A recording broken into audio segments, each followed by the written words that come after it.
Welcome to Based on a Book, the podcast that makes you question everything you know about romance. I'm your host, Lindsey Maroney, and I'm not as skinny as a stick of macaroni. I'm Crystal. I quit the junior high basketball team, but nobody wrote a book about it. And I'm Keri, and I'm not a cool girl. This is our final rendezvous in the month of love. Woo! In this God. episode, we're covering Gone Girl by Gillian Flynn, and its 2014 movie adaptation directed by David Fincher, where trust, devotion, and wedded bliss go hand in hand with secrets, twists, and a whole lot of mind games. So first, we will set the scene.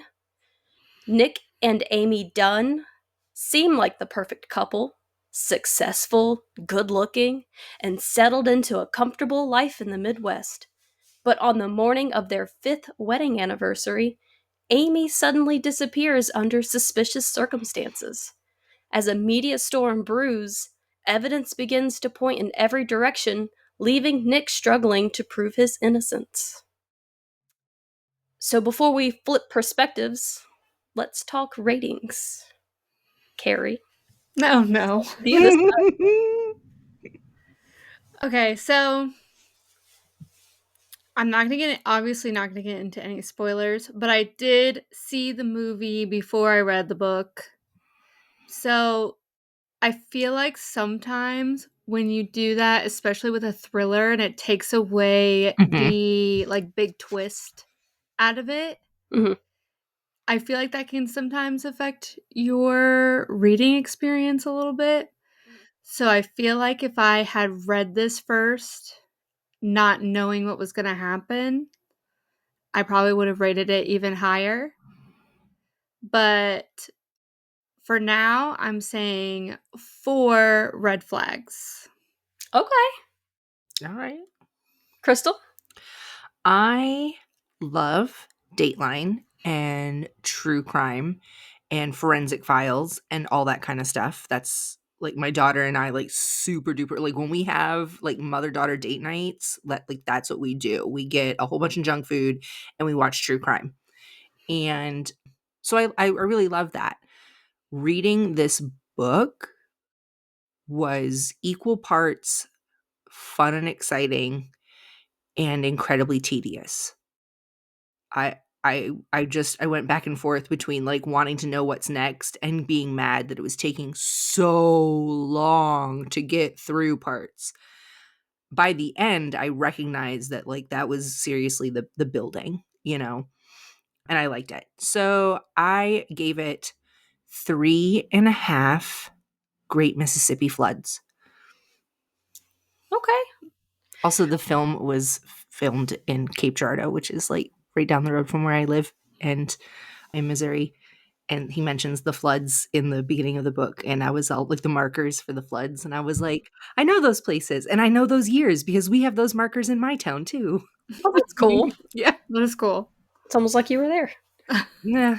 In the Kind of don't want to be there. Right. You're not wrong. But if you like Dateline, Yeah. you got Right. front row seats. Yeah. I had never read this book and I had never seen the movie before.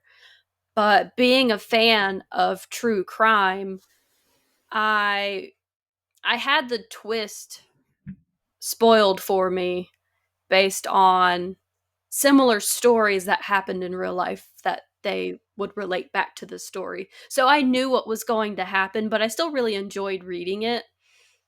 So for my rating, I gave it 4 anniversary clues. Okay.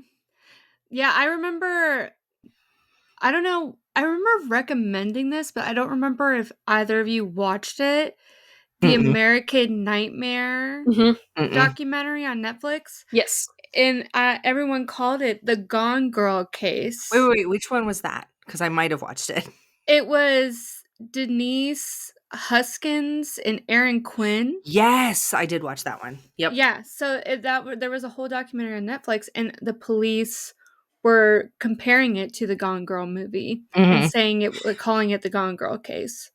They were like, this was too coincidental that this movie had just come out and that this was happening. Like, they must have been a copycat. This must Yeah. have been, And it was they like set they this up wouldn't or whatever. Yeah, they would not consider, like, the fact that this person was actually kidnapped in all of these events. I don't wanna Mhm. go too far into it, like, if you haven't looked into the case and don't want But the police were definitely prejudiced by the movie. Exactly, Like, yeah, yeah. hardcore. It was affecting, like, them, how they were looking into the evidence, how they were interviewing people and stuff, but if you haven't seen that case or looked into it or watched the documentary, highly recommend that. Yeah, agreed. So I guess we're gonna go ahead and start breaking it down. Yeah, let's break it Let's do down it. I'm ready. immediately because we have so much to talk about and I need to get into it. So this is your warning. We are about to dive into all the secrets and diary entries in Gone Girl. If you haven't finished the book or movie, consider this your cue to hit pause and preserve those oh so perfect illusions of wedded bliss. But if you're still here, then buckle up, because secrets and spoilers lie ahead. And serious spoilers, as in the huge twist Yeah. in this thriller novel. There's like That's two. it's supposed to be like a very Three? iconic twist too. Yeah. There's one really big twist and then like little sprinkles of Yeah. smaller Yeah. twists. Yeah. There's like twists and then a couple little turns. Mm-hmm. There you go. Yeah. That's There's a good some- way to put it. There's some 180s and some 360s. It's fine. Okay. I like it. I like it. There's also quite a bit of trigger warnings. So Lord, there's a lot. Yeah. yeah, this episode does contain talks of violence, emotional and psychological abuse, sexual content, domestic issues, abduction and confinement, blood and gore, mention of suicidal ideation, strong language, mental health, and false accusations. If I missed any, let me know. A Sounds little about right. bit of gore, maybe? Did you say that? I don't know. Yes. Yeah, Blood and gore. it's yeah. It's a wild ride. It's true crime. It is, yeah, it's wild. But with both the book and the movie, the narrative alternates between the point of view of Nick, who is played by Ben Affleck, and Amy Dunne, who is played by Rosamund Pike. It's 2012, the morning of Nick and Amy's 5th wedding anniversary. Nick wakes up in a cold sweat. He creeps downstairs to find Amy cooking crepes, and soon after, he heads to his bar that he owns with his twin sister, Margot, or Go. The bar is The Bar. Shortly after arriving at The Bar, he gets a call from one of his nosy neighbors that his wife's strictly indoor cat is sitting outside, which that's scary on its own. Mm-hmm. Yeah. Nick arrives back home to find Amy is missing, and there are signs of a struggle. Following this, Amy's narration comes up in the form of her diary entries and follows the earlier stages of their relationship. So we are going to go back and forth between Nick and Amy. Mm-hmm. I love that the cat is in the movie. I was like, the cat is like the main character. Like every single scene, the cat is there. The cat steals every scene it's in, too. Yeah. It's just like, hello, I am Cat. And Yeah. like, The cat was so animated, I Mhm. felt. Like the cat was always just like in the background, like watching, hanging out. And I was like, the cat is literally the main character. Yep. I was really glad that they included him feeding the cat because, Mhm. I was stressing the whole time. I was like, that cat Yep. is there. You better feed it. Mm-hmm. Take care of the cat. So the diary entries describe how Amy met Nick in New York City, where they both worked as writers. Nick was a journalist who wrote movie and TV reviews, while Amy wrote personality quizzes for women's magazines. After 2 years of dating, they got married, and the couple lived in a beautiful brownstone home in Brooklyn where they were happy. Can I make a quick comment Mhm. about the casting? You know, how we're starting off casting. Rosamund Pike, perfect. Mhm. Perfect casting. Absolutely Mhm. perfect. Perfection. Mhm. Ben Affleck, I don't Okay. know. I was picturing, like, in the book, he felt like more like dorky to me. Like, he didn't seem so like. He seemed a little Midwest dorky to me. I can say that because I love Midwest dorky. But specifically in the book, he says, like, I have a punchable face. And so when Mhm. I saw Ben Affleck, I was like, yep, that Oh, works. yeah, that's true, that's true, that's It true. was the chin for me. It was Yeah, the yeah, chin. the chin. Mhm. Yeah, it's just, like, his personality in the movie, like, knowing how he was in the movie, and then I'm reading the book, and I was like maybe it was the narration, because I was listening to the book. I was like, he's not, like I don't know, it wasn't, like, computing, like, it wasn't adding up to me. Okay. Let me sell you for a second. Okay. First of all, no shade to Ben Affleck. I don't know him personally. He might be cool, but he does seem like he's gone through a lot of shit in life. So I'm not going to say that he's a bad guy, but he definitely has a punchable face. And let me point that out to you. Remember in Armageddon? Do you guys remember Armageddon? Yes. When he is like there, he's about to go into space, but he's like laying out on the ground in the grass with Liv Tyler, and Yep. they're like kind of making out and talking to each other, and he gets that like little like half smile grin in his face. That's the moment I decided he had a punchable face. 20 freaking years ago, 25 years ago in Armageddon. Okay, I could see it, See? Okay. Okay. So he makes a good Nick. Well, also in the movie, like, to me, he was, like, nicer. Besides, Yeah. like, don't think about him, like, what we know a little bit later. Like, in the beginning, in the past, quote, past, showing, like, when she's writing him in the past and stuff, like, it feels sweeter. Like, he is sweeter, and I Mhm. feel like he was not like that in the book. Just my opinion. Okay. Okay. Yeah, I see that. It's really, I think of Ben Affleck and I think of him with J-Lo when they're doing the pictures and like he's got that grin or That that half Yeah. grin, that little half Yeah. smirk. Yeah. Yeah. So True. honestly, Ben Affleck was the only person I could picture as Nick Dunne, so Okay, yeah. or Nick I'm Dunne, seeing sorry. it. I got it now. I'm on board now. I'm easily influenced. Can you tell? Sorry, Ben Affleck. Sure he listens. I'm sure. I'm So sure if you're listening out there, Ben, I'd make a better match for you than any of those Jennifers. Just saying. Oh God. Put that out there. Damn, I've been thirsty lately. Oh my God. No, thank you. It's February. Stay away from me, Ben. month of love. It's got to end. I We need mean, this to end. but again, just like in Warm Bodies, you have to have your own place, even if we get married. You have your own place. I have my own place. This is 747. Sips juice box. No, Ben can stay away from me. No, thank you.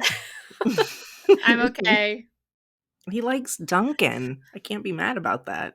Okay. Just saying. Free coffee? Shit. So down. So at this point, Dunkin', we could use a sponsor. But sorry, carry on. no, yeah, I agree with that. So we're gonna go back to 2009 because remember we started in 2012. We're going back to 2009.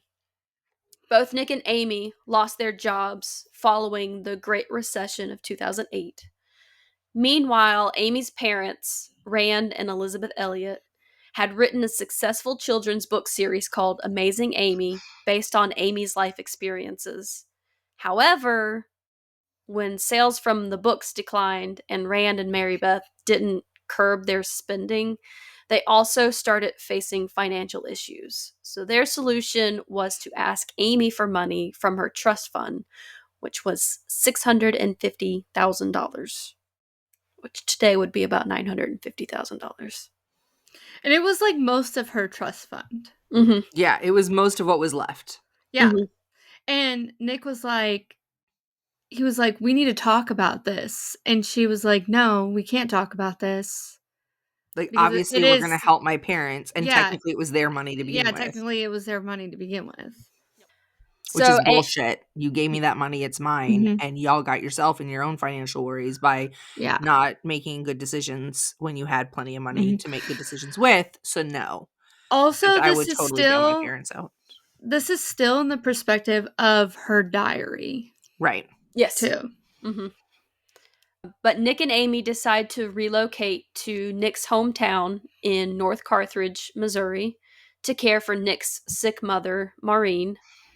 And with permission, Nick uses what remains of Amy's trust fund to open the bar with Go, who also lost her job in New York during the Great Recession.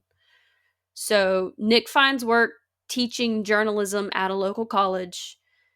Nick and Amy's marriage deteriorates, and Amy describes how she hates being a housewife in the suburbs and resents Nick for making her move. Her diary comes to portray Nick as an aggressive, moody, and threatening husband and indicates that she fears for her life. Okay. It was all through this first couple of chapters of her diary entries from the very beginning that I was like, this only confirms my hate for everyone named Amy. And I know there's some Amy's out there going, what did I ever do to this bitch? You know what you did. I don't like none of you. You know what you did. You know what you did. And if you're all, we hadn't met yet, don't need to. And you know it. Just saying. So then here comes this Amy writing all these diary entries about how she's, I'm never going to be the kind of woman who gets mad at her husband. I just want to support him. And he wants to have his own life. I want to be supportive of his life. And then bitches up a blue streak and makes fun of all these Missouri people and being in the Midwest and like, nope, don't like you either. What do you know? Surprise, surprise. You don't like Missouri, Missouri doesn't like you. Pretty much.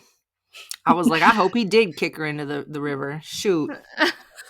Oh, no.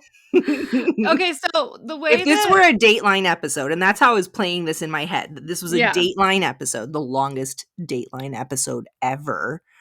But like, I'm playing this in my head, and they're like building the backstory. She lit up the room, but then the change came, and she wasn't quite herself anymore. So like that's what's playing in my head, Mhm. And I was like, yep, she's the bad guy. I bet she's the bad. Because, they don't ever start out like everybody always looks at the husband first or whatever. And I'm like, I don't know. Not in every Dateline episode. And this one's really long. And this one's really long. I will say that I really liked in the movie how they did the quote, like, diary entries. Yes. Mhm. How they set that up, because usually I, like, would hate something like that. I would find that, like, kind of, like, tedious and boring. Mhm. But the way that they did that, like, jumping into these past diary entries and, like, her writing them, and then, I I also just love really like Oh, go the ahead. the audiobook had two different narrators too. Yeah. So a male Oh, narrator that's and a female nice. narrator.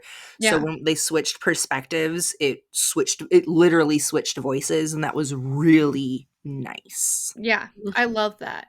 And just Rosamund Pike, I just can't get over her. Like, I she love just was her. like it was the perfect Amy. Like, she just was like the personality. I don't wanna say monotone, because that's not what it is.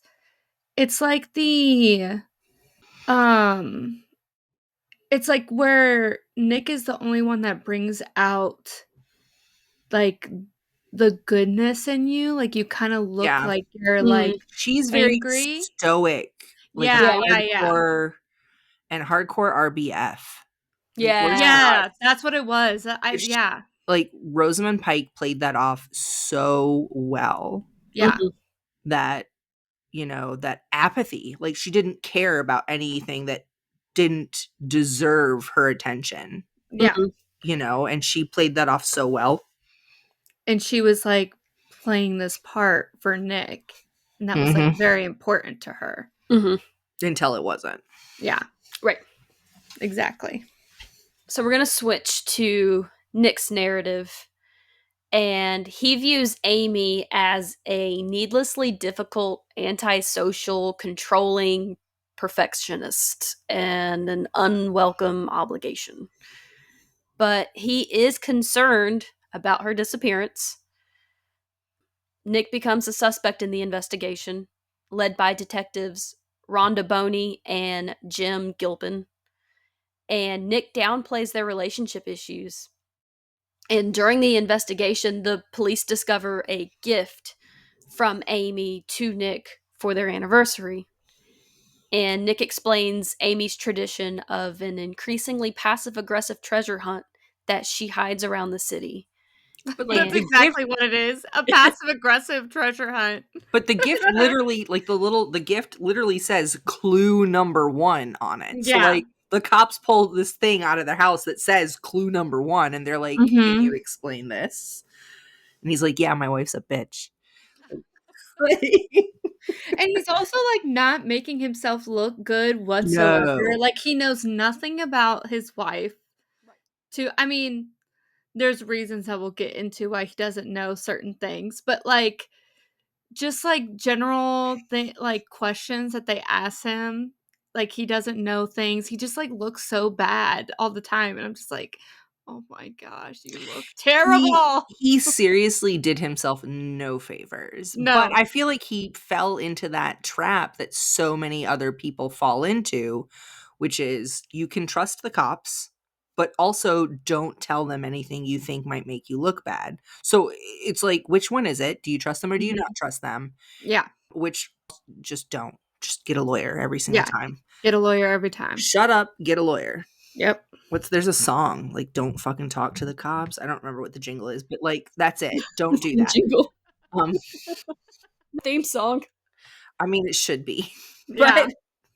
but I mean, he tells the cops this random shit, and of course, like, let's face it, anybody in that situation would be, muddle-headed. You're not making smart decisions right now because you're kind of panicked. Yeah. But like they asked him about like, oh, your anniversary, you must have had reservations at the local fancy restaurant. He was like, oh yeah. No, we didn't, but he wasn't thinking, dummy.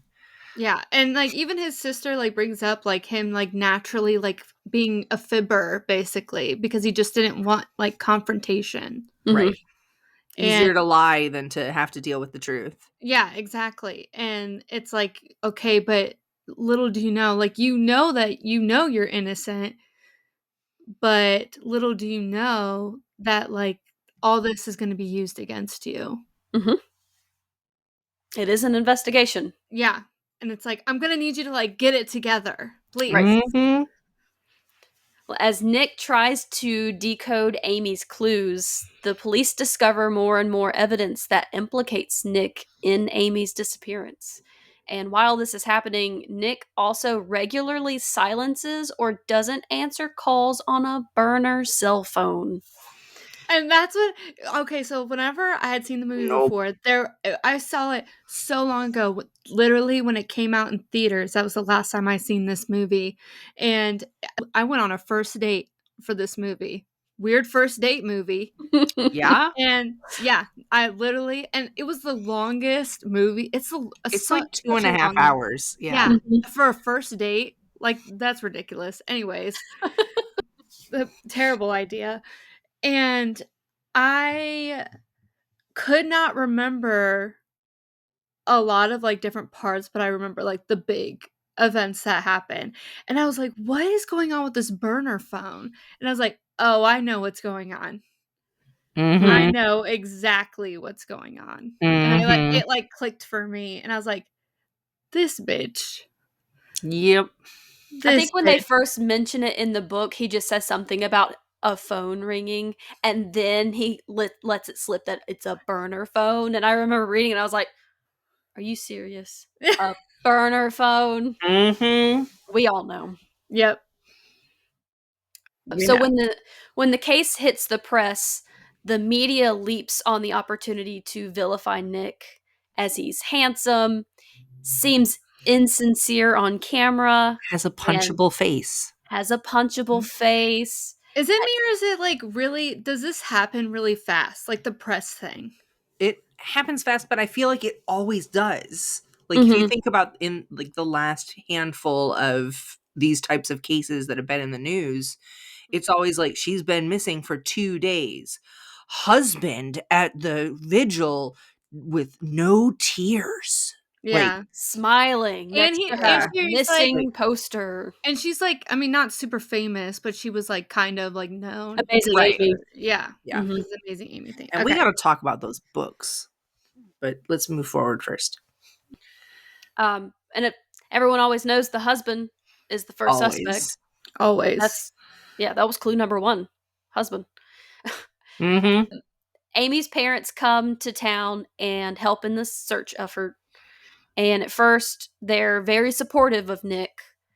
And soon the police find huge amounts of unpaid credit card debt, which he claims to have been unaware of.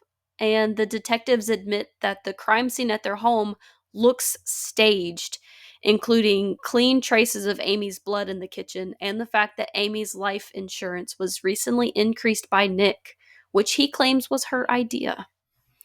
So let's go back to the parents, her parents coming to town because, Mhm. like, not only did they write this series of children's books based around Amy, but they have this like fairy tale romance perfect relationship. Her dad still sends her mom flowers once a week and they never fight and they're always together, super supportive, and like, so it's a lot of pressure when they show up for Nick to also be the perfect husband all of a sudden. He feels like he has to make them think that that him and Amy still had a perfect marriage too. It's very like he's very awkward around them. He doesn't seem to know what to say or how to say it. It's yeah. It was Especially because his parents were divorced. right. Mm-hmm. So it's that much more important for him to show them like, no, we're still good. Everything was good. We still had a great marriage. She still did the scavenger hunt, treasure hunt for our anniversary or whatever. Because they were like, is everything okay or what? Because even they are like, the police asked us about you because that's what they're supposed to do, and we just wanted to make sure that like everything's still on the up and up. And he was like, yeah, yeah, of course, of course.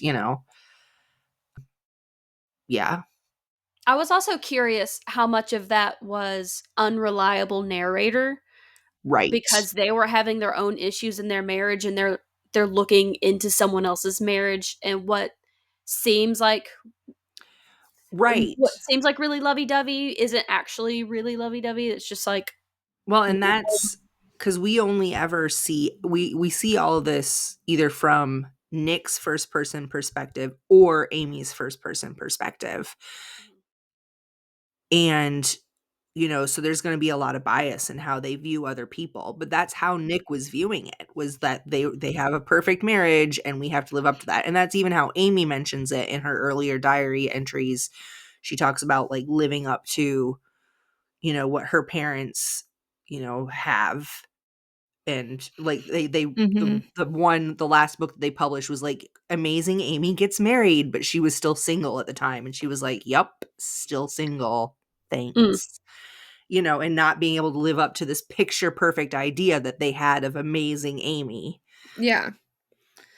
And they kind of show that like whole scene like in the movie too, Mhm. where they go to like this whole like book event and she's walking amongst like all the releases and it's like amazing Amy plays volleyball and like she said like she tried to and she failed at it or something or Yeah, wasn't she able got to. kicked off the team in Yeah.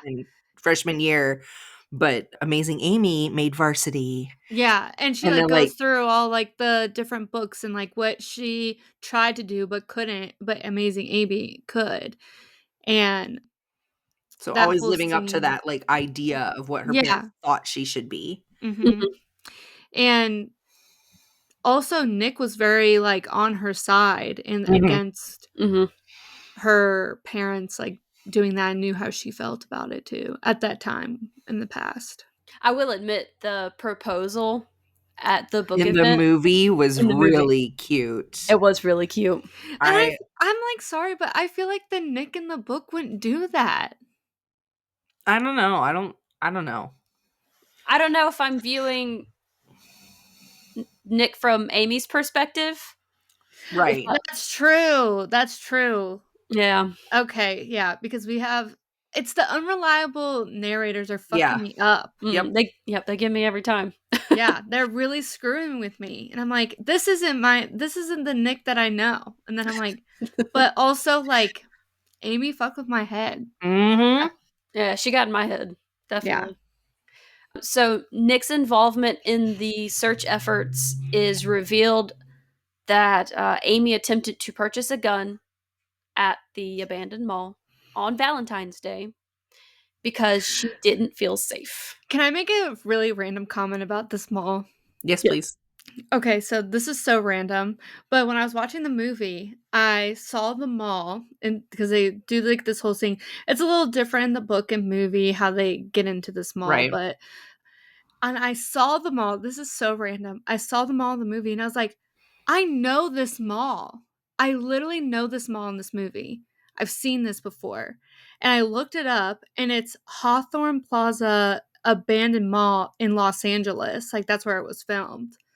And I was like, I've totally seen this before. So, you know me, I'm like, I get obsessed with random topics, me with my tornado, storm chasers, all that stuff. And I had a point in time where I had an obsession with people exploring abandoned places. And that is a very popular location that people go and explore is this abandoned mall, this exact one. And I literally saw it and I was like, I've been there virtually. I've been there because I like saw the escalators and I saw the drop off at the top. I was like, dude, I've seen that so many times. I know this mall. I've I been was in there this on mall. YouTube last week. I was on YouTube there last year when I used to be obsessed with watching those videos 1,000 times. That's so funny. So I thought that was really weird. Yeah, in the book, it's Nick and a bunch of volunteers. They go out to the mall and they confront the people who are staying there. And in the movie, it's the police. Mm-hmm. They go Yeah. into it. Yeah. So Nick finally admits that the missed and ignored calls are from his 23-year-old mistress and former college student, Andy. And Nick and Andy have been dating for over a year. This shit pissed me off. And you know what was another indication of this? It was like kind of, you could tell before you find out about him having an affair, he goes, I think, to the second clue of the little scavenger hunt thing, and it's in his office. Mm-hmm. And he is with like one of the detectives, and they're like, see that there's a like women's underwear in the office, and they're like, take it for evidence. And he's kind of freaking out about it. They're thinking it's Amy's because in the clue it kind of indicates that they used to like mess around in his office or something like that. And they take it for evidence, and you can tell he's freaking out. And I'm like, that's not her underwear. And that's why they kept asking him too, what size is your wife? Yep. And or I think it was is your she wife still still a size size 2? Yeah. Yeah. Yeah. That was I was like, oh. And then this part in the movie where she comes over to Margot's house, I was like, why would you do that? Why? She's young and stupid. Well, also, it's different in the book and the movie because he's ignoring her in the book. Like, he won't answer, and then eventually sees her. But in the movie, he's been trying to call her and contact her, and she wasn't answering. So he was, like, desperate to talk to her in the movie. Mm-hmm. Yeah. I guess that gave her more motive to actually show up. Either Yeah. way, don't do that. If you're the other woman and you see your man on television because his wife went missing, just walk away now. Just walk away. She knew he was married the whole time. She knew he was married the whole time. And now, look, I've been the other woman, not on purpose, but it's just, oh, I've left her, but then, like, turns out, no, he freaking didn't. But no, this girl knew that he was still married, knew that they were still living together, knew, like, so, she's all like, oh, he keeps saying he's going to leave her. He's going to leave her. Yeah, uh-huh. But again, when you're young, you think that, I don't know, this is why I don't like contemporary romance, because it leads you to believe that all men are good. It leads you to believe that all people are good somewhere, but they're not. I don't think This there's a story good fixes person that. in here. Yeah. Yeah. I don't think None of there's a that. single good No, character but that's in why, here. like, last week's episode had me like, nope, none of this is real. Like, this is closer to real than that was. Yeah. Here, let me flip the switch. Right? Honestly, I was like, while I'm watching the movie and reading this book, I'm like, I feel like, okay, so the moral of the story of this entire book is don't have an affair. That's the moral of the story. Pretty much. Yeah. Pretty much. So meanwhile, Amy's diary entries have been detailing a marriage in rapid decline, starting with the beginnings of doubt and ramping up to full-fledged accusations of mental and physical abuse. It is also revealed by Amy's supposed best friend from the neighborhood, Noelle Hawthorne, that Amy was pregnant, which Nick was unaware of. Dun, dun, dun. A twist. Nick, Is this a twist or is this a turn? This is a turn. It depends on who you are, because for Nick, it was definitely a twist. Mm-hmm. That's true. That's true. And her parents, they were freaking out. Mm-hmm. And the media. Yeah. Mm-hmm. Spin it.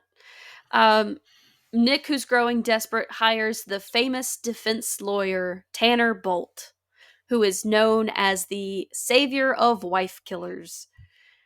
As he flies back from Tanner's office in New York, Nick figures out the answer to Amy's last clue. He's supposed to go to the woodshed on Go's property. Amy's last diary entry states that she's afraid Nick will kill her. So I think this is actually technically where it goes to part 2 in the book. And honestly, things start to switch. The tone shifts. Exactly. Yeah. The tone definitely shifts a lot here because Nick is starting to catch on to Amy's clues. So Amy's narration shifts to present day. Surprise! Revealing that she is alive. And she's alive. Staged her own disappearance to go into hiding. After discovering Nick's affair, she became angry at his disregard for her and planned extensively for a year to fake her death and frame Nick as revenge. Her pregnancy, years of diary entries, and other evidence were all fabricated in order to incriminate Nick. She's planning to commit suicide to ensure Nick's conviction for her murder as soon as she's sure that he'll get the death penalty. So it's a bit extreme. This is this is the most iconic, one of the most iconic moments in the Gone Girl movie. Like, if you look up Gone Girl clips, Gone Girl movie, you will see this iconic monologue from this moment, which is called the Cool Girl monologue, which is personally one of my favorite monologues. So good. Of all time. Yeah. It's one of my favorite monologues of all time. I have it even tabbed in the book. It's seriously, this whole section, it's much longer, much more detailed in the book.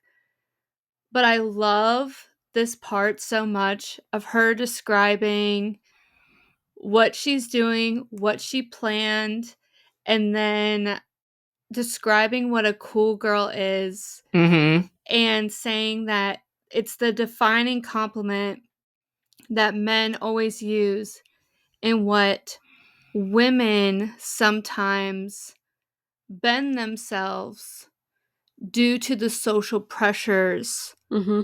to be what a man wants and what they sometimes are they pressure them to be.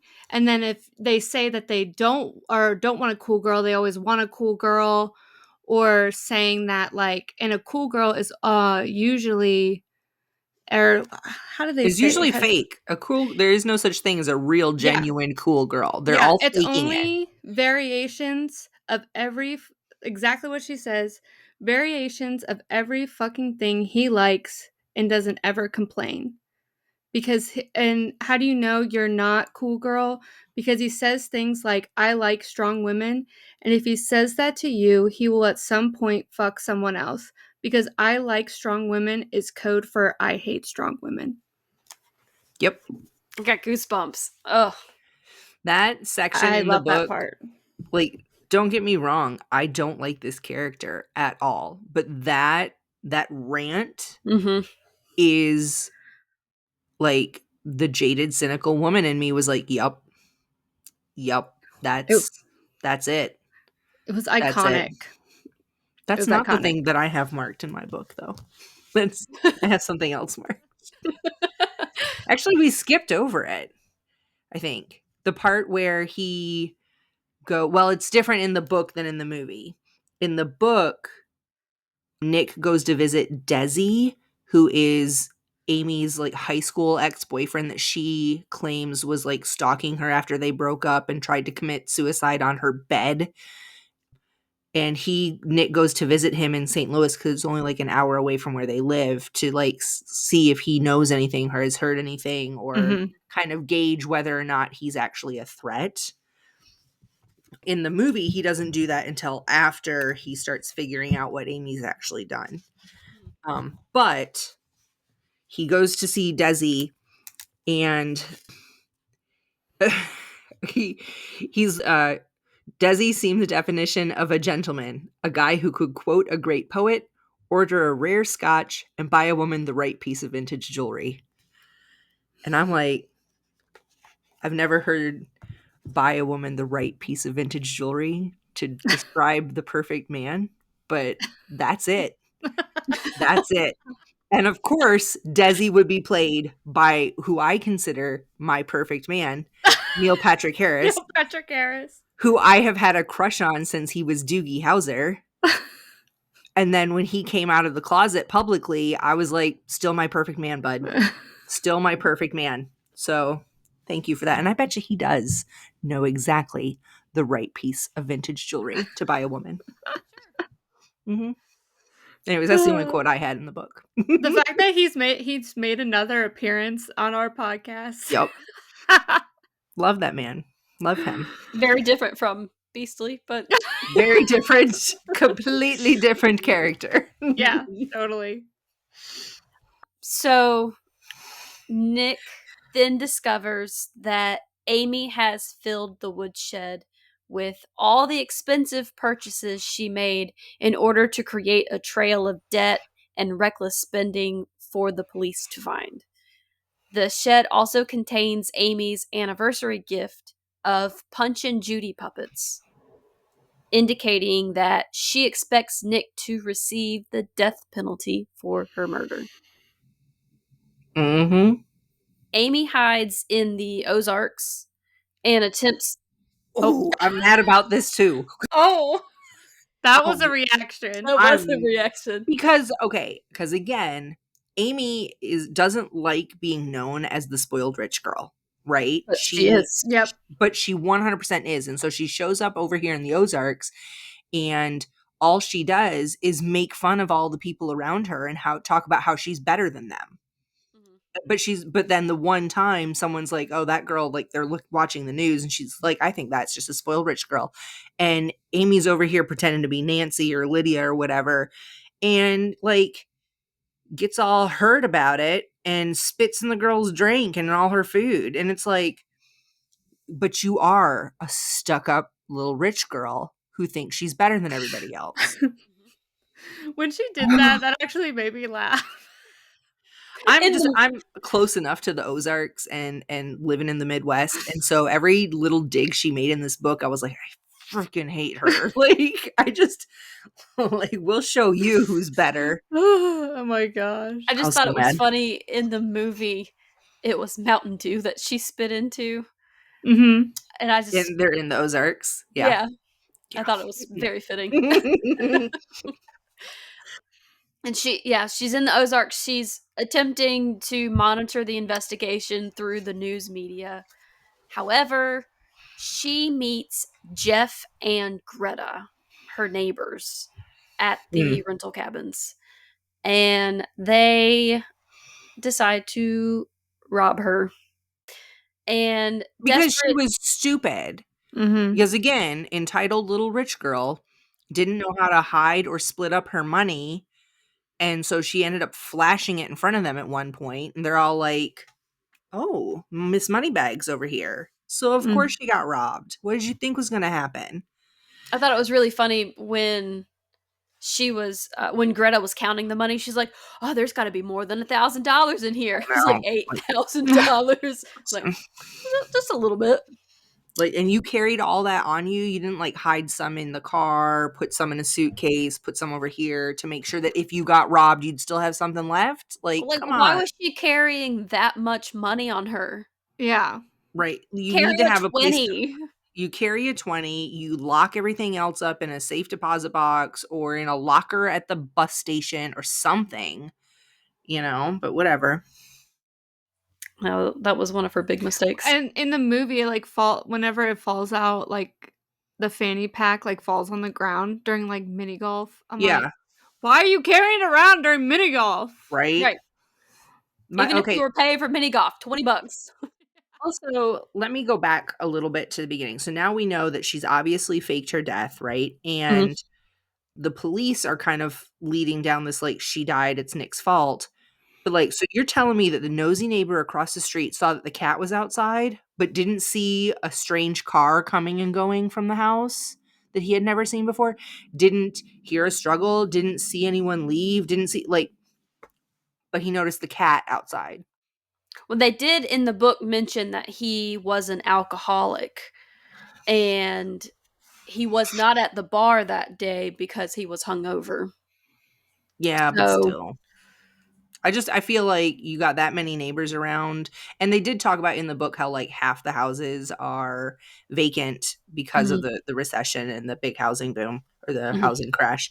And so like I feel like the movie probably like the neighbor was directly across the street that was nosy, whereas in the book he was probably like a couple of houses down or whatever with some vacant houses in between. Because I've been through some of those neighborhoods not long after that. Like I lived in this area when that happened, and I remember that being that way. That like you drive through these McMansion neighborhoods, and there'd be 15 to 20 houses, but only 5 of them were occupied. right. So I guess it's distinctly possible that nosy neighbor didn't see anything, but I also feel like she had a whole new strange car that she bought and hid and then had to bring it there that day in order to get away in it. And nobody Well, noticed. she snuck out the back door and walked the riverbank because isn't the Mississippi River in their backyard? Yeah.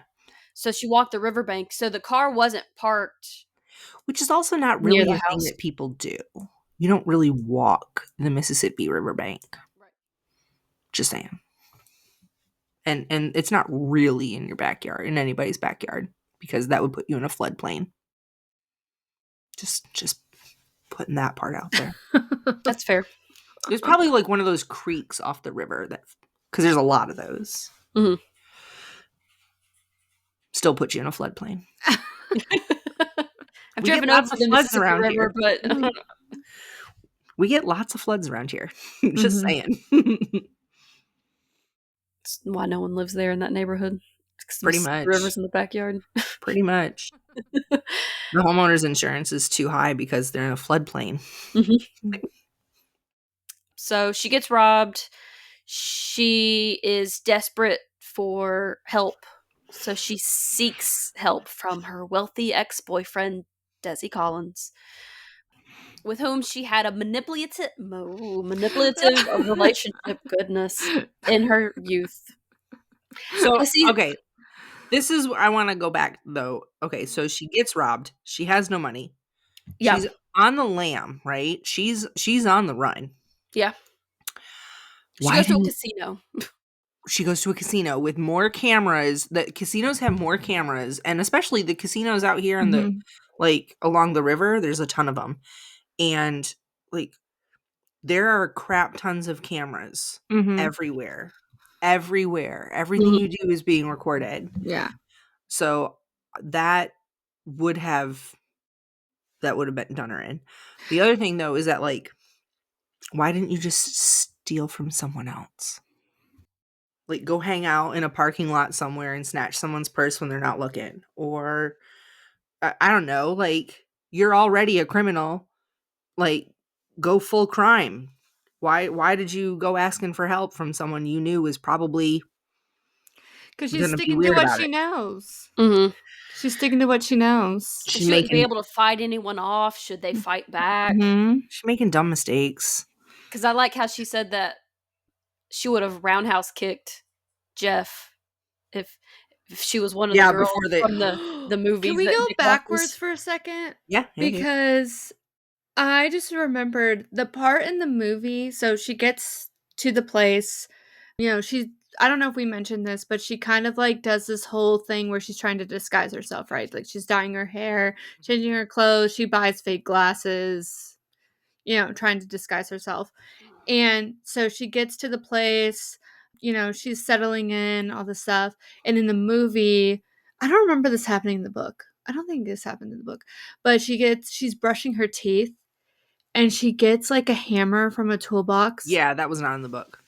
And she literally is like aiming the hammer at her eye and hits her eye.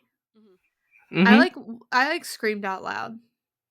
I did not like that. I did not No. like that one bit. Like to just Mm-mm. like fake the fact that you have like a black eye, which like I guess you're trying to fake this because like faking this like abuse thing with Nick, I'm assuming, but it didn't go like the only person that witnessed it were the people that you met at this location. Right. So it Yeah, wouldn't have mattered. Yeah, so I don't know why that was there. in the book, they kind of, although this part wasn't in the book, she kind of describes like Greta's situation. Greta was the one that had the black eye, Mhm. Yeah. and she kind of described it as like a domestic abuse situation where she was trying to get away from her abuser, and it seemed less likely that people would ask questions. Yeah. So it wasn't necessarily that she was trying to frame it on Nick, it was just that she wanted to play a part and she didn't That's want true. people to ask Okay. questions. Yeah. That's Yeah. the way That I makes interpreted sense. it. That makes sense. Yeah. Okay. Yeah, because I was like, I don't understand why do that if you don't want people to know you're here and like go along with the story. But that makes sense. Like you're trying to like play a certain part, I suppose, so Mhm. that people treat you a certain way, Mhm. which is Which fucked. is all she ever freaking did. Yeah. Mhm. Yeah. Yeah. Good part. Yeah. So they meet at a casino in the is it in the book in the movie? Is it? Mhm. Yeah, Hmm. okay. And Desi is still obsessed with her. And Mhm. He was freaking me out. yeah, and he decides to hide her in his lake house, but he becomes possessive and controlling, Hmm. and she's basically She trapped. doesn't like that. No, she don't like that at all. Like there was a point in the book where she's like, I really need some money. It's gonna like make me feel safer because she gives him like this whole story, like because he knows that everything that's been going on from what he sees on the news, and she knows that Nick has gone or Desi knows. that Nick has come and like tried to talk to him and all that stuff. So he knows the entire scenario that's going on and that she's like missing and everything. Well, Desi But always also showed up at the volunteer station to help look for her. Yeah. Right. And Amy like tells him like her quote her side of things, saying that like she's been like abused and all these things, and she's like had to run away and all this stuff. And so she needs like his help.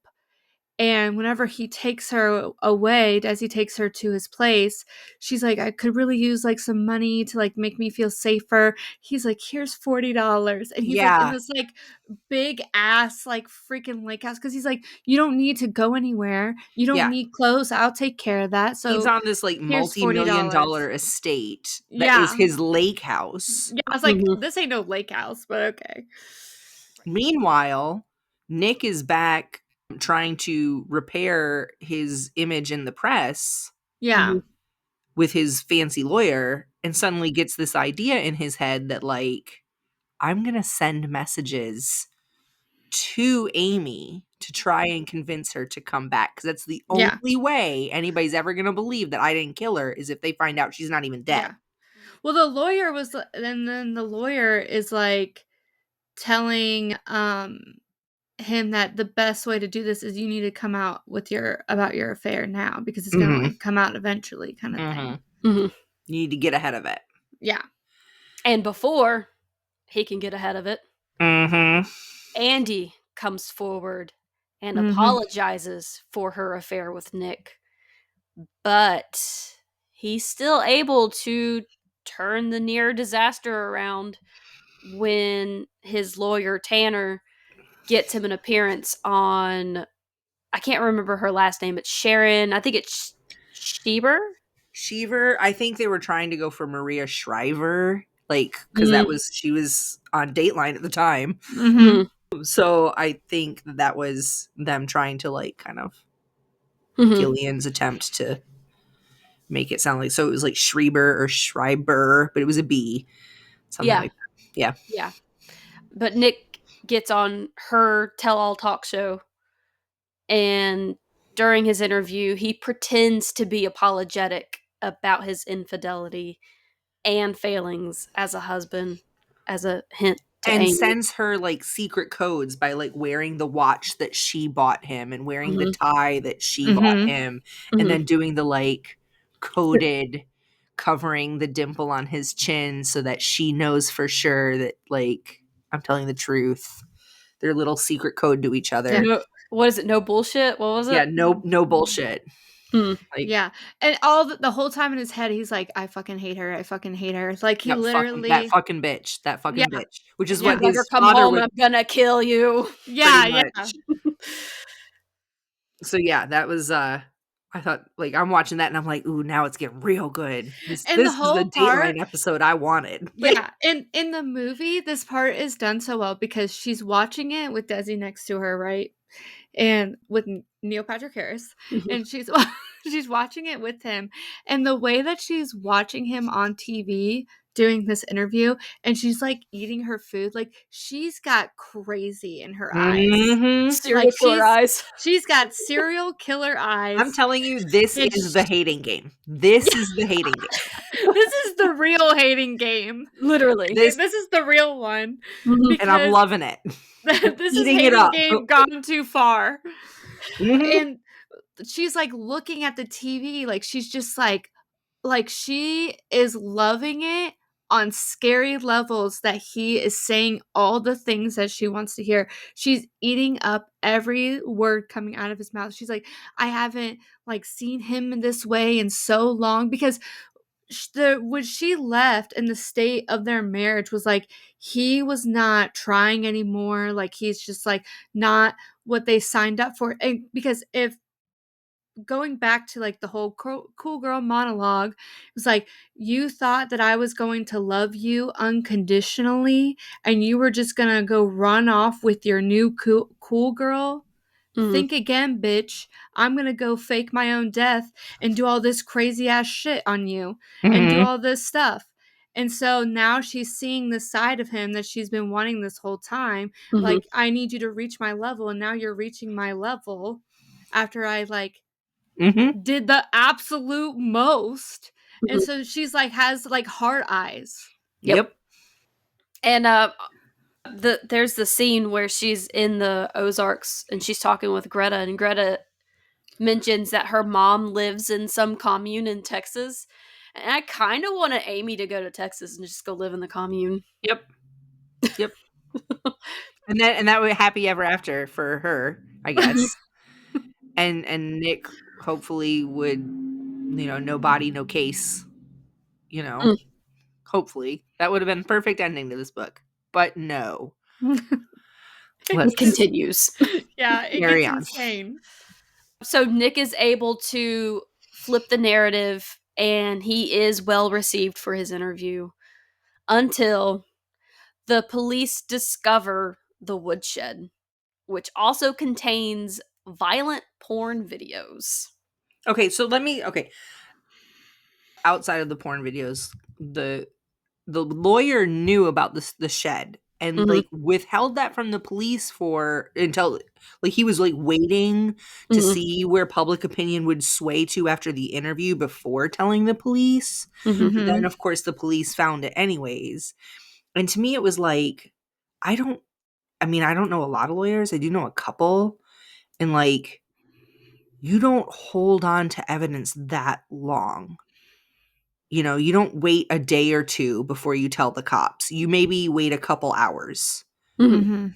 Mhm. and so that part in the book kind of made me this doesn't, that's not, what? No, Yeah, you that had just me a little screwed messed. him Mhm. Yeah, that was totally the lawyer's fault that and his sister because it was on his sister's property. exactly. Well, they were also thinking that he hadn't touched any of it and that his fingerprints weren't going to be there, so they could just go in and dust it for Right. fingerprints, and And none of prove his right away it wasn't him. exactly.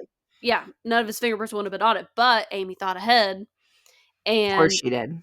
Yeah. was I think it's just hinted at that she was potentially drugging him so that he would sleep heavier, Mhm. and in his sleep, she would take his hands and put his fingerprints on everything.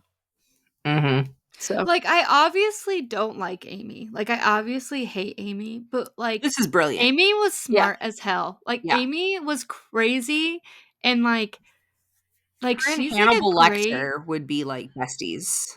Mhm. And she had all that time, she she was doing research while she was at home. Yeah, She it's was in the movie, incredible. he's like, "Oh, she's always reading something," to the cops when they were like, "Well, what does she do all day?" He's like, "Well, she reads a lot. She's always reading something." Yeah. Oh, yeah. She was reading true crime. Mhm. She was taking notes. It's incredible, even going back to how she set up the scene before, leaving, where she's staging it to where not only does it look like she was, kidnapped, it also looks like it was a staged kidnapping, Mhm. so it makes him look bad. Mhm. Mhm. Yeah, On she thought top of of that, everything. Mhm. She thought of everything and then planned out all these clues for the scavenger hunt that would actually lead to the clues for the cops to find. yeah, Mhm. She was she's brilliant. Gillian, the author, Gillian Flynn, Mhm. is brilliant to have thought about all this. Yeah, it's Kind of want to so know what good. skeletons are in her closet. And once again, Rosamund Pike, Mhm. fantastic. I'm actually Perfect. afraid of her now. Yep. Mhm. There's a Um, handful of shows she's been in that I'm just like, that's one scary bitch. Yeah, she's fucking scary. well, not only was she faking all of this, the way that she faked the diary entries. So perfect. Oh my gosh, yes, we have to talk about that. So she was able to match up events and dates back to when they first got together and when they got married, all of the major events or events that they went to. She even switched up the pins so it looked like it was a different pin for different Yep. entries, and she timed it to where she was writing a certain amount of entries within a certain amount of time, so it wasn't all at once. And she made a point to make it over the course of 7 years, Mhm. from when they met, and not like every single freaking day, Right. Yeah. and she lined up actual real ones and mixed in her fake shit. Yeah. Mhm. So we don't Yeah. even know like which ones are fully true and which ones are only partially true or which ones are just complete lies. Unreliable narrator. It's Yep. awful. Yeah. And yeah, her mixing in all that really, and like the way that it's revealed in the movie as well, like she's like crying while she's like writing them. Mhm. Mm-hmm. And we have to remember she's a writer. Mhm. Like in the Mm-hmm. beginning, it says that she is With a like a writer. psychology degree. Yep. Yeah. So you have to remember that too. So like she knows how to do this. Mm-hmm. And the police find her diary at Nick's father's house, where she hid it, knowing Nick wasn't going to look there and find it. And I was like, "Oh, we're done. And We're done." it's only partially burned, so it looks like Nick tried to burn it to get rid of evidence. Mm-hmm. Yep, she thought of everything. And She the should one have. I like how in the movie they had like the two detectives, right? And Mm-hmm. one of them was just like, obviously it's him. Like he didn't even Mhm. want to investigate anymore. Like it was like one clue and he was done. He's like, just arrest him, we're done. Yep. And the other detective, the lady was Tony. just like, no, we need to do like so much more investigation on here. Mhm. And the other guy was like, it's obviously him. Duh. Like what more do you need? And he was like done on the first And there like were a couple of interview. and there were like a couple of things that like the girl Rhonda Boney was like it doesn't there's just it's just a little bit off. It's just Yeah. a little bit off, and I got to be able to wrap this up in order to move forward. Like I just It's like, I some need one more thing. And he's like, what do you need? She's like, a body. Yup. That would do it. Yep. But no. Old girl's playing house with her ex. Mhm. But the police do, instead of finding a body, they do discover the murder weapon. And it just so happens to be the missing handle from the puppets that Amy gifted Nick for their anniversary. Mm-hmm. So because of this, Nick is arrested, but is released on bond pending his trial. And then we go back to Desi's house, where Amy sees the TV interview with Nick's performance as the perfect husband. And she's convinced that the two of them are perfect for each other. So she mutilates her own body so that it appears that Desi has been holding her captive. And then she seduces him and murders him. Mm-hmm. So then she drives She back. killed Doogie. She did. Yeah. Brutally. Yeah. Mm-hmm. That I didn't like to see Neil Patrick Harris in that I know. situation. That was Nope. And it was bad. Yeah. It was bad. It was bad. Did not like that. Me on my first date. Wow. What idiot? Please tell me it was your idea to see this movie too. You were like, oh, let's go see this one. Oh, it totally was. It totally was. Oh, Lord. I remember being so shook. I was like, "Oh my gosh." And I remember it was like a super late showing too. Oh So we like didn't even get to leave the movie theater till like probably till the next day or something. It was so freaking late. I wonder how scared he was. It's like, yeah. Was there a second date? I need to know. Oh, I was with the man for 3 years after that. Oh, Jesus. I mean, At least trial he by fire, I guess. Yeah. At least he didn't take it as a threat. Maybe he did. That's why he stuck around for 3 years. Yeah. He's like, I gotta stick around. I'm scared. Oh, Lord. Oh man. But she murders Desi, and then she drives back to Carthage and runs into Nick's arms in front of the press. Times that perfectly. And Yeah. that I will scene- say, in the book and in the movie, they do this perfect like hug in front of the cameras, and he whispers into her ear, "You fucking bitch." I love it. that was so good. Love it. Yep. So much. Yeah. And I love it. that's when she knew she fucked up. Mm-hmm. That's when he knew. That's when he knew he fucked up by ever meeting her. Right. She should have stayed gone, girl. She should have stayed gone. Girl. Girl. So Oh, Amy Lord. is able to manipulate her return to fit her narrative. She fabricates a story for investigators that she was kidnapped from home and imprisoned by Desi before she killed him to escape. And she admits that her diary entries were melodramatic and she was actually glad to be back with Nick. But Nick, Detective Boney, and Go all know that she's lying, but they have no proof. So Nick is forced to return to his married life with Amy as the media storm dies down from the story. Well, and Detective Boney is literally told, do not investigate this further. We look like idiots because she's still alive and it obviously wasn't him. Like, we just need to tuck tail and turn around. Like, do not engage with that at all. And so, like, Nick and Go are basically like begging Boney to keep investigating, and she's just like, I can't. There's nothing I can do unless you have some actual evidence. There's nothing I can do. And Tanner moves on to a new case because he's got nothing. Yep. He can't move forward with anything. There's a moment in the What? Wait, Lindsay, you know what I'm gonna say? No, I want you to say it because you're cracking me up. I don't know what you're talking about. Which part are you talking about? There's a jump scare in the movie. Yeah. Yep. Now I know. There's a jump scare in the movie whenever whenever Amy tells Nick to go in the shower to tell him everything, all the truth about Desi and everything. Literally a jump scare. This is why I can't go to the movie theater.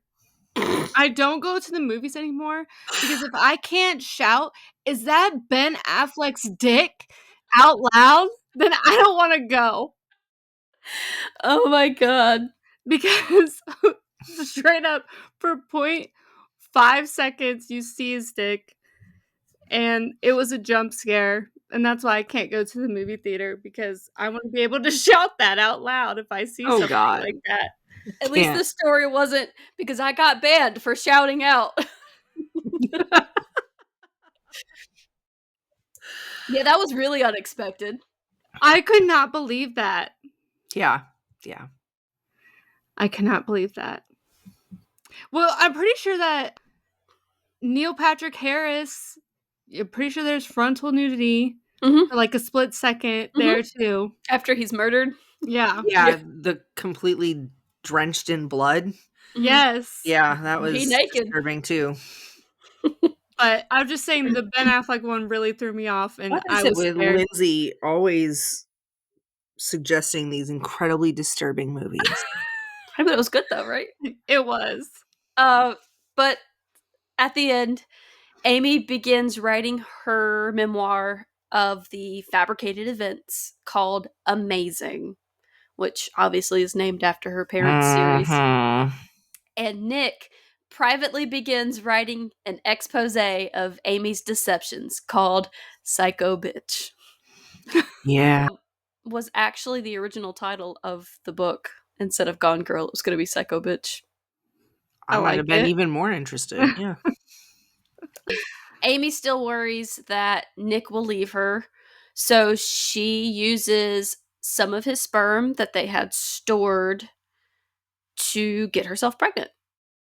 Okay, so Because this they is another were. plot hole because, like, unless she was storing it in the deep freeze in the basement, it was being stored at a storage facility, and there would have been records that she had gone to get some. Yeah. And he could have used that against her. I don't understand that whole part. And the reason why they had it in the first place was because they were actually going to try to have a baby before. Mm-hmm. Mhm. But yeah, I didn't understand this whole part to begin with, and I was just like, okay. Yeah. And Nick, although he's aware of the full extent of Amy's manipulations, Psychosis. he is trapped into staying with her because he refuses to abandon his child because he has daddy issues. And despite his desire to expose Amy's horrible behavior, he chooses fatherhood over freedom, and he destroys his manuscript. He then dedicates himself to the role of perfect husband. And one day, while Nick is caring for Amy, he momentarily drops the act and he reveals that he feels pity for Amy, which deeply unsettles her. But Amy does feel triumphant that she has won. She has her perfect husband again, and now they're about to have a kid. But she does still nurse some doubts about Nick's plans. But she does get the last word in the story because she felt she deserved it. I love that last line. It was a good last line, yeah. That was a good one.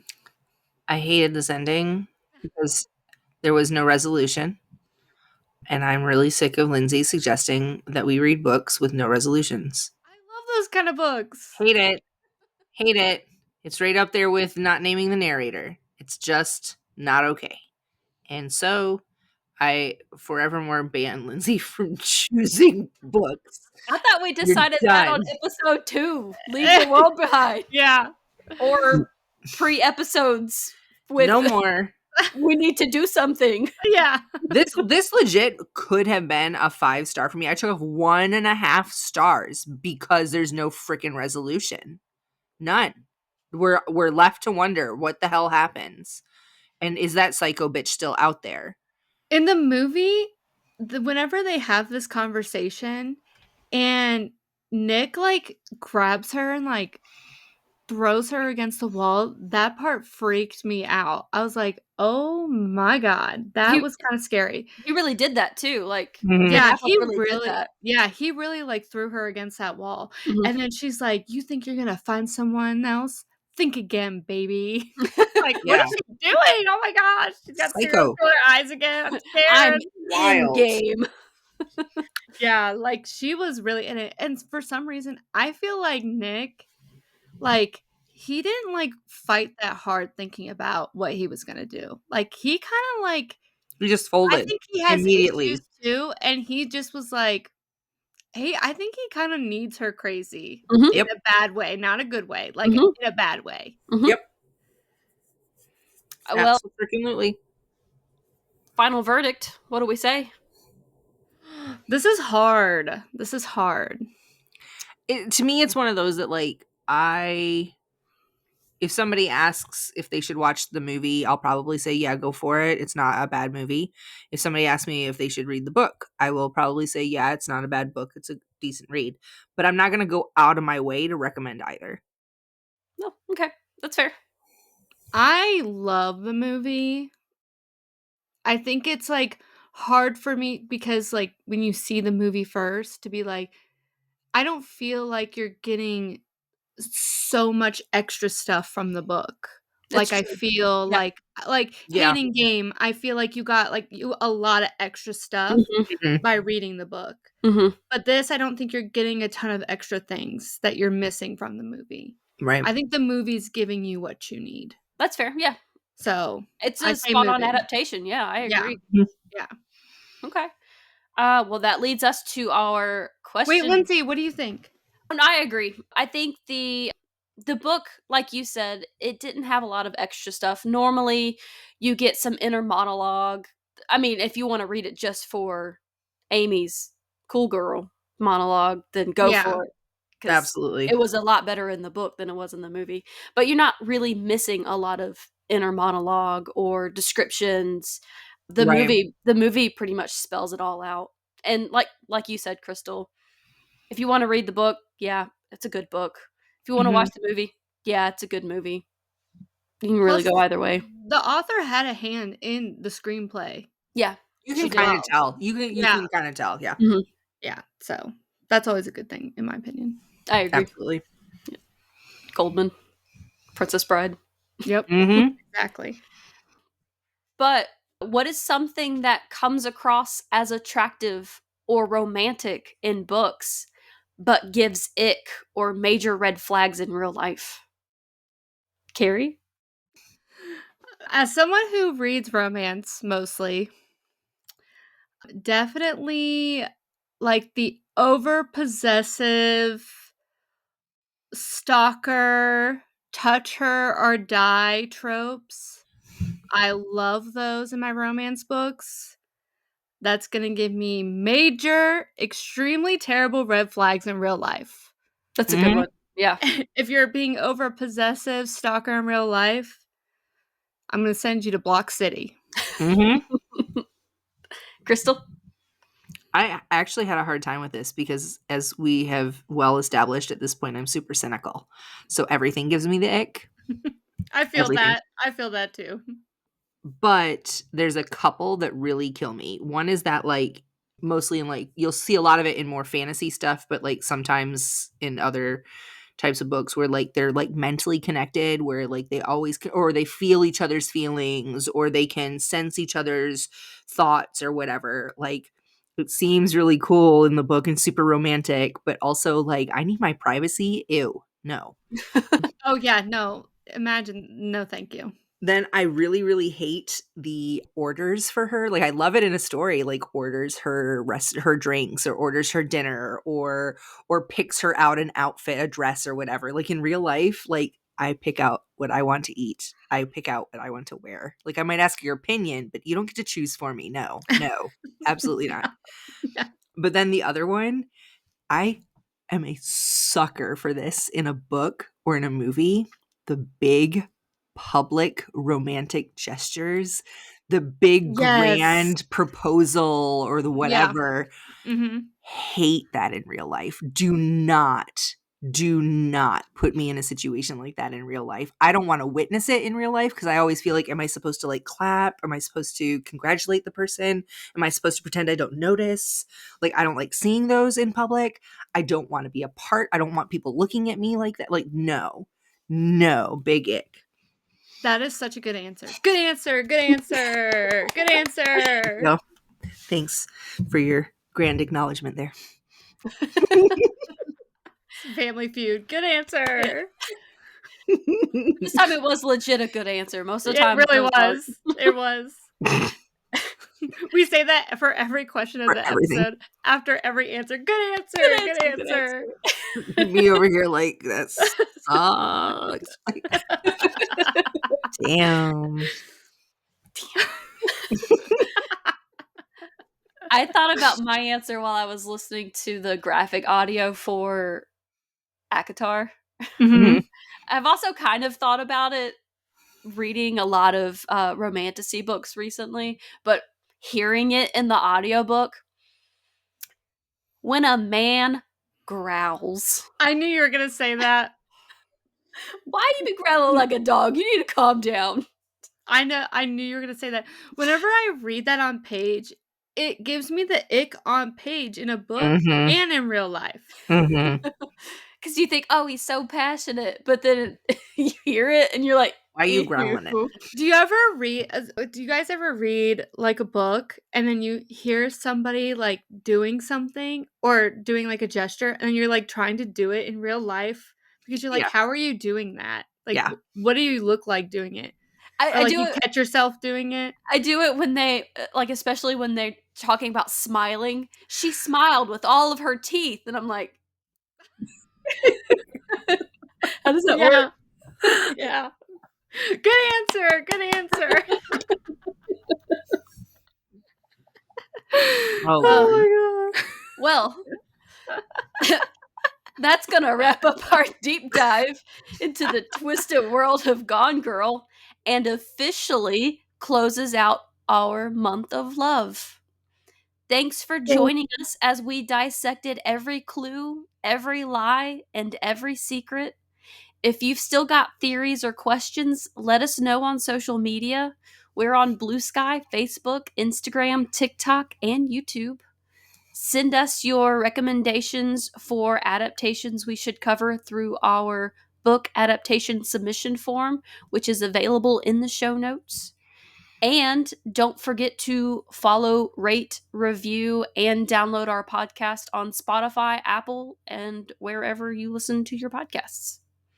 Keep on keeping on, and we'll see you in the next chapter of Based on a Book. Bye. Bye.